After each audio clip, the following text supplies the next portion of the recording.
toca a mí. Como ustedes ahora hay un rosque seco permanente, para que no se aburran de tenernos al lado. Bueno, vamos a seguir. Esta parte del cuerpo rígido es similar en la distribución respecto a la partícula. ¿Sí? En la partícula vería la ley de Newton, ahora viene energía y cantidad de movimiento, y después va a venir, o sea, trabajo y energía, y después va a venir impulso y cantidad de movimiento. ¿Sí? O sea que la distribución es exactamente la misma, y las consideraciones ustedes han visto que también son muy parecidas. Bueno, acá en este caso se da el método del trabajo y la energía, y básicamente analizar qué pasa con esta cuestión, con el principio de conservación de la energía respecto al cuerpo rígido. ¿Vale?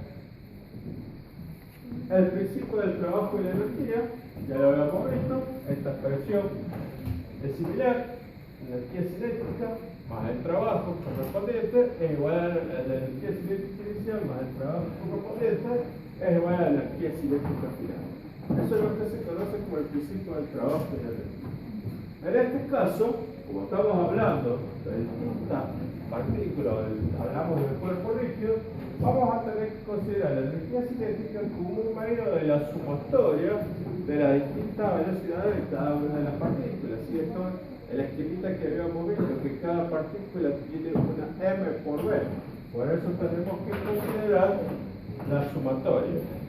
Y acá el trabajo representa el trabajo de todas las fuerzas que actúan sobre las partículas del cuerpo, internas o externas. Como el trabajo total de las fuerzas internas es cero, que dijimos que se anulaban recíprocamente, en la fórmula solamente se considera el trabajo de las fuerzas externas. ¿Sí? Y en definitiva después de eso lo vamos a trabajar con la fuerza efectiva. El trabajo de la fuerza que actúa sobre un cuerpo rígido, las mismas expresiones. ¿Sí? En este caso, por ejemplo, supóngase que tenemos esta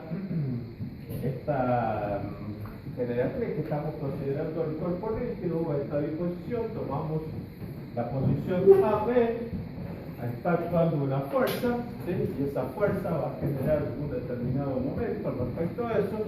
Entonces vamos a considerar que se producen por ejemplo, dos movimientos.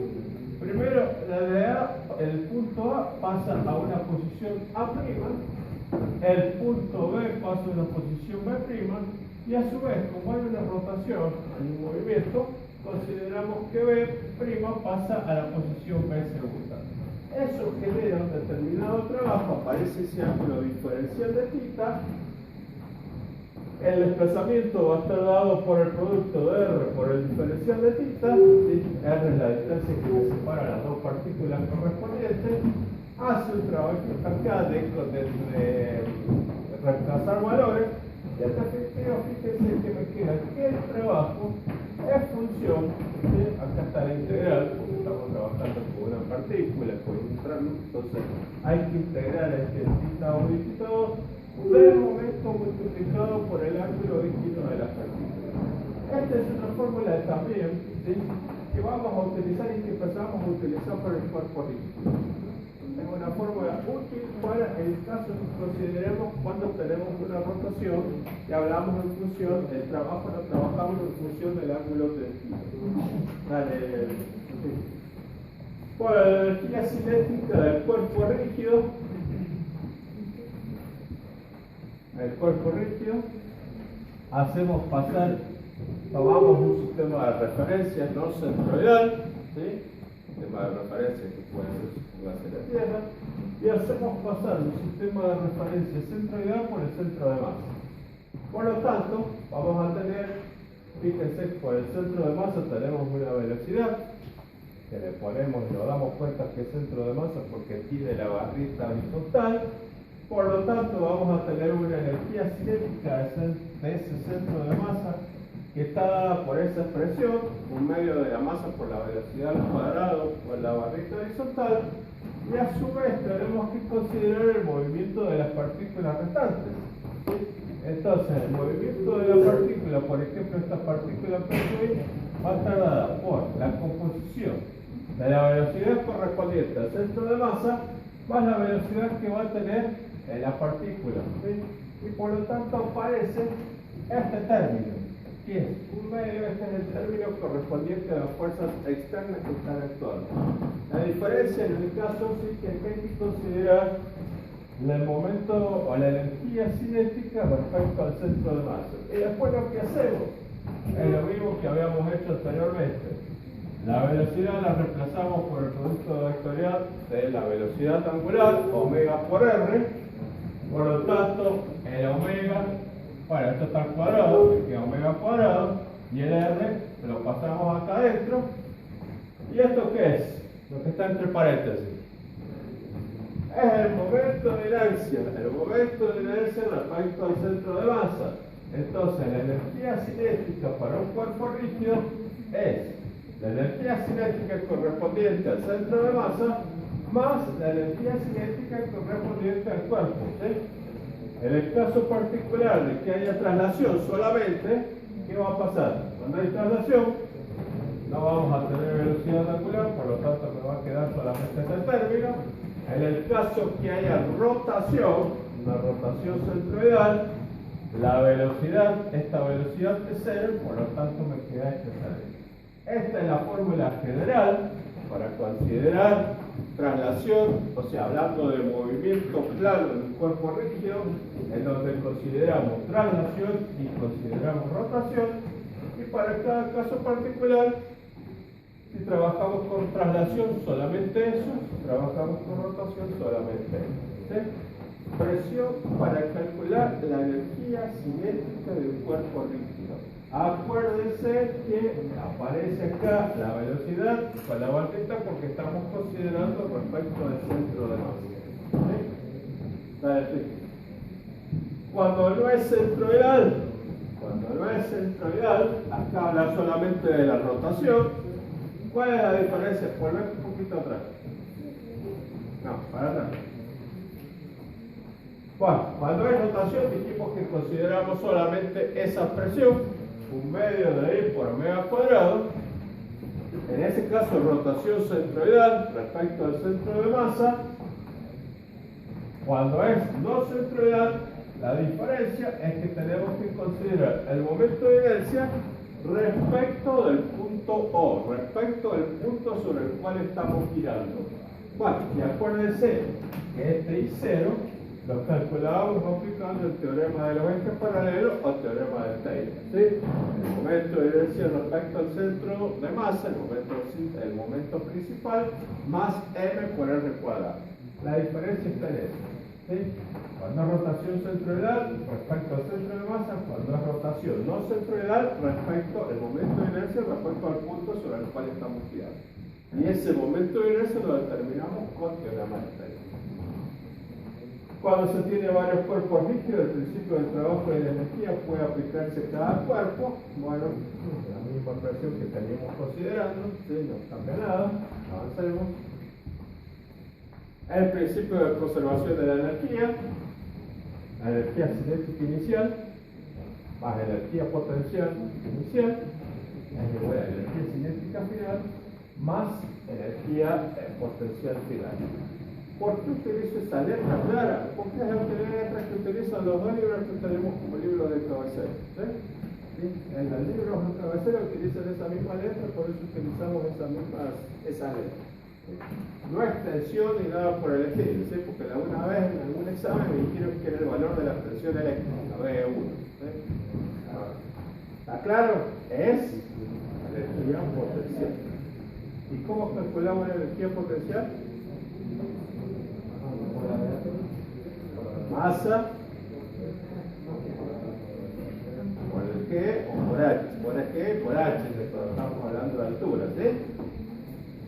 Bueno, la potencia, sabemos que es fuerza por velocidad, eso es física básica, física de sala de 4, ¿sí? Y si la ponemos en función del momento, va a ser el momento por la velocidad angular. Eso se enseña en sala de 5. Esas fórmulas de potencia son las que conocemos. ¿Y para qué determino potencia? Porque yo lo que necesito con todo esto que estamos calculando el trabajo, porque necesito determinar la potencia del equipo motriz que me va a mover el sistema. Básicamente, todo se reduce a determinar la potencia del equipo motriz que me va a mover el sistema. Eléctrico, térmico y hidráulico. ¿Está claro? Bueno, principio del impulso de cantidad de movimiento, ya lo vimos para la partícula, repasemos para el cuerpo rígido, la cantidad de movimiento inicial, ¿sí? Para cada una de las partículas estaba dada por V, por la masa, en este caso por el delta masa. Este es el impulso establecido, que el impulso estaba dado por esta expresión, F por delta T, o por diferencial de T, igual a la cantidad de movimiento final. Principio del impulso y la cantidad de movimiento. ¿Sí? Ley de Newton, trabajo y energía, principio del impulso y la cantidad de movimiento. ¿Qué es lo que nosotros les pedimos cuando hacemos algún ejercicio? Generalmente los exámenes. Bueno, calcúlelo de la manera, elija el método que usted quiere. Y después seguramente le vamos a preguntar, ¿y se puede hacer por algún otro método? ¿Sí? Entonces esto hay que saber. Cantidad de movimiento lineal. Hablamos de sumatoria porque tenemos varias fuerzas. Cantidad de movimiento angular. Hablamos de sumatoria porque tenemos varias fuerzas. ¿Sí? La cantidad de movimiento lineal va a estar referida al centro de masa, la velocidad del centro de masa, por lo tanto por eso consideramos V con la barrita de arriba. Y la cantidad de movimiento angular ya vimos que era igual al momento de inercia respecto al centro de masa por W. No hay nada nuevo, es lo mismo que acabamos de ver. Por lo tanto, el sistema equivalente es, este es el sistema de las fuerzas externas y el sistema equivalente es este, está dado por esta expresión. Cantidad de movimiento aplicada en el centro de masa, la cantidad de movimiento lineal aplicada en el centro de masa y la cantidad de movimiento angular, lógicamente es una rotación para estar dada por I por omega.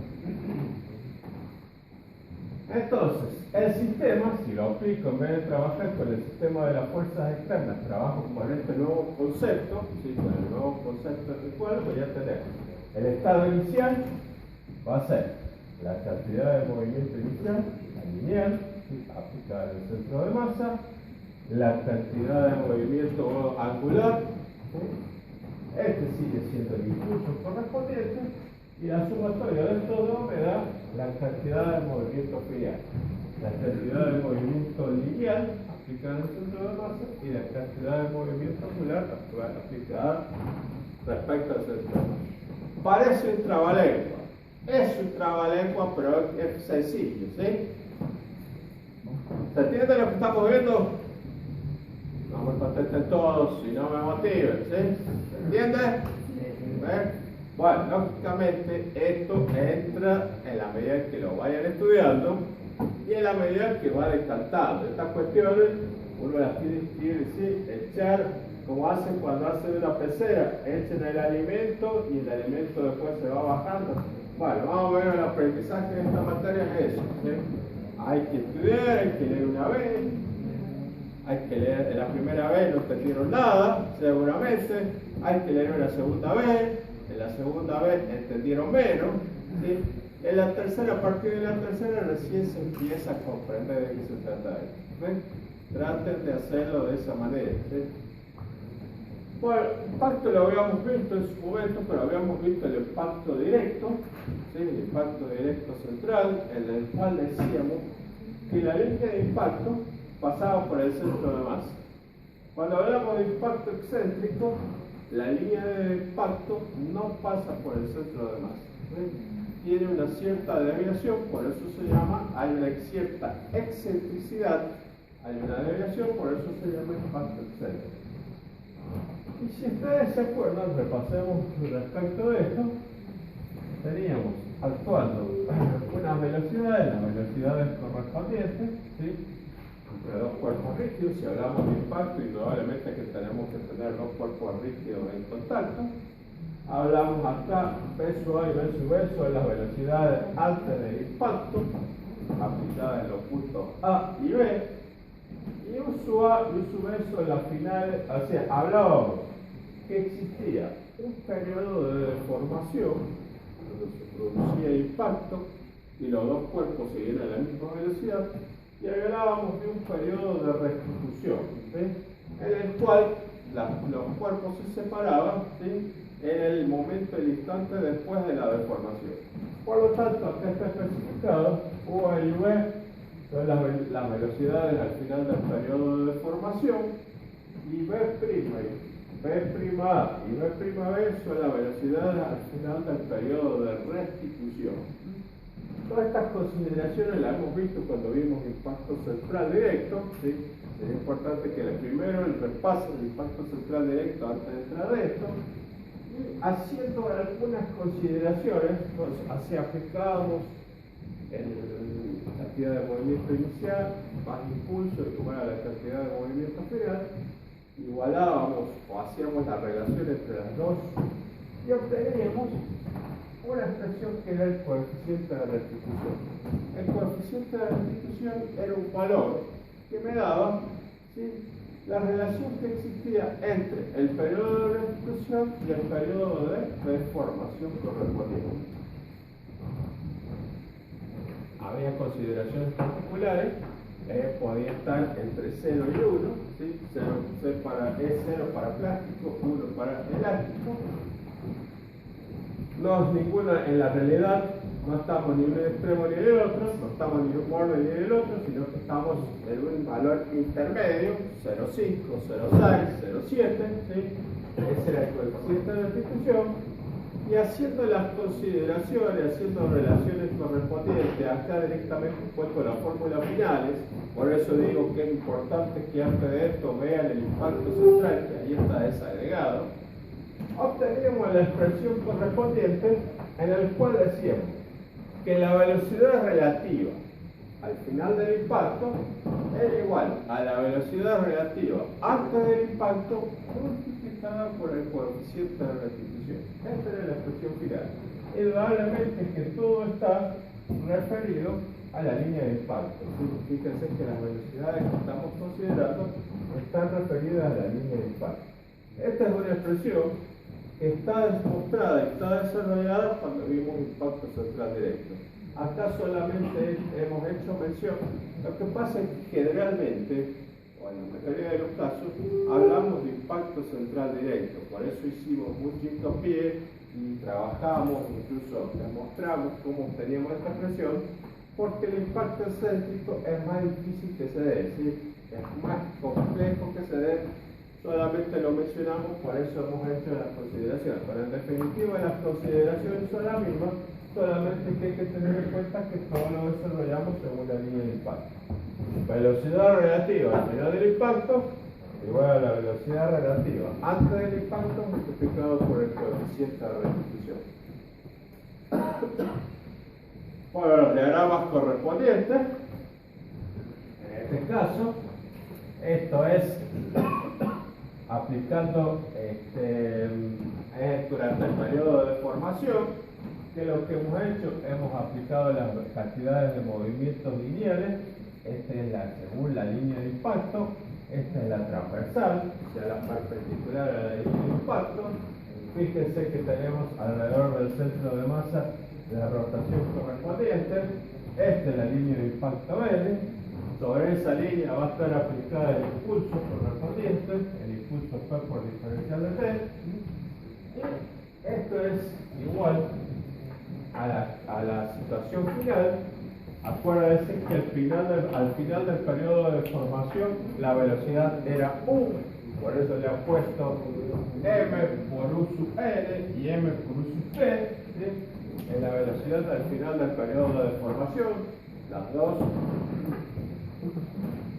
Durante el periodo de formación, bueno, plantea las expresiones correspondientes según la línea de impacto correspondiente, ¿sí? Y en definitiva, todo esto me está quedando de la siguiente manera. Multiplicamos por R, ¿sí? Y me queda el momento de inercia multiplicado por la velocidad angular menos este valor, que es el impulso correspondiente, es igual al momento de inercia según velocidades angulares en los mismos instantes. Se ha puesto el signito sub R porque estamos hablando al final del periodo de formación, ¿sí? Acá fíjense, acá hablamos de I por omega, que es este valor, y acá hablamos de I, que se ve poco, pero acá está I por omega sub 0, que es este valor. Hace el análisis correspondiente. A ver, bueno, acá está, planteamos las dos ecuaciones, ¿sí? Una, al final, durante el periodo de restitución, está la primera que vimos, era durante el periodo de formación, acá está durante el periodo de restitución. Si establecemos la relación entre ambas ecuaciones, obtenemos el coeficiente de restitución. ¿Sí? Lo obtenemos en función de las velocidades y lo obtenemos en función de las velocidades angulares. Si se multiplica por R el numerador y el denominador de la segunda expresión, y se suma y sumamos ambas, llegamos a esta conclusión, y en definitiva esta es la demostración de la fórmula que habíamos visto anteriormente. ¿Sí? La velocidad, esto está expresado para obtener el coeficiente de restitución según la componente, según la línea de impacto. Está todo el análisis, no me acordaba que había puesto el análisis, ¿sí? Creí que solamente había puesto la fórmula final, pero pues está todo el desarrollo para volverse hacia atrás. Esto es durante el periodo de formación, que es cuando impacta, ¿sí? Y alcanza la misma velocidad, avanzar. Eso durante el periodo de restitución, para determinar, hace la relación entre ambas ecuaciones para determinar el coeficiente de restitución. Fíjense que vincula las dos ecuaciones y obtiene en definitiva la fórmula que habíamos visto. Velocidad relativa al final del impacto igual al coeficiente de restitución multiplicada por la velocidad relativa antes del impacto.